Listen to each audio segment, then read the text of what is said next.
মালাইসা মালাইসা তুমি কাঁদতেছো কেন? তুমি কাঁদতেছো কেন? তোমাকে কি বলছে? কি বলছে?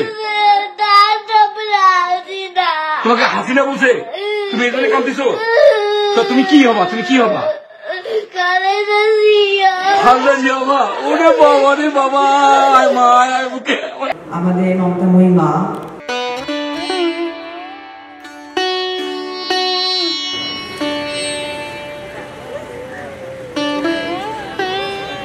এরকম নেত্রী আমরা আর পাবো না। এই মুহূর্তে তারেক রহমান ভারপ্রাপ্ত চেয়ারম্যান ওনার মায়ের পাশে এবং দেশবাসীর পাশে তার মায়ের জন্য এই মুহূর্তে একদম থাকাটা তার জন্য 100% তার জরুরি ছিল।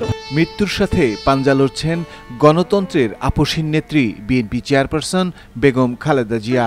রাজধানীর এবার কেয়ার হাসপাতালে চিকিৎসাধীন আছেন তিনি। বাংলাদেশের সর্বস্তরের মানুষ নেত্রীর জন্য দোয়া করছেন। সবার একটাই চাওয়া, বেগম খালেদা জিয়া যেন সুস্থ হয়ে আবার সকলের মাঝে ফিরে আসেন। আমাদের মমতাময়ী মা, আমি মনে করি একটা মানুষ বেঁচে থাকার জন্য সর্ব জায়গা থেকে, ব্যবসা হোক বা বিজনেস হোক বা ডক্টর হোক, যে জায়গা থেকে হোক, তাদেরকে বেঁচে থাকতে হলে কি দরকার? অক্সিজেন দরকার।